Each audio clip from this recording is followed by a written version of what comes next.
Hi, I'm Zach Fagenson with Miami Today, and I'm here at Mount Sinai Medical Center on Miami Beach for an interview with the center's president and CEO, Stephen Sonenreich. Mr. Sonenreich joined the center in 2001 after about 5.5 years at Cedars Medical Center. However, he started his career at Mount Sinai nearly 20 years before.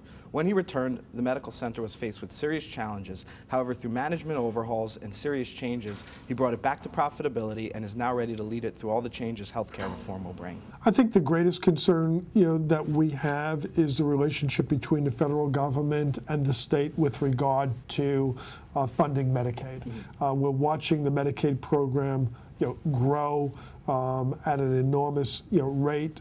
We know that the state needed to make cutbacks with regard to the Medicaid program in this forthcoming state fiscal budget, and so with growing unemployment and a difficult economy, our primary focus over the next couple of years is really with the relationship between the federal government and the state on the Medicaid program.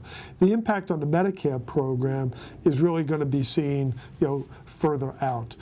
The other concerns relate to the non-Medicare Medicaid marketplace, and so what is the impact on health insurance rates of healthcare reform, on employers and ultimately on employee contributions?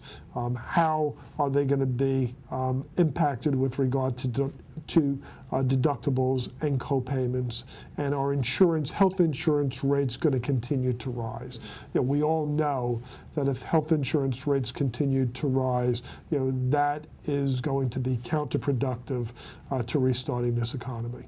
As a veteran, if you will, having been, lived through, worked through, managed through the change in healthcare in the early 80s to a DRG system, going through the changes in the mid 80s and the 90s with regard to HMOs and PPOs and what was called an era of competition and alternative delivery systems. The Balanced Budget Act of 1997. This is the latest change. That those of us who've been veterans of changes in healthcare reimbursement over the last 30 years are about to experience. And like any other challenge, it's a question of who can manage the best.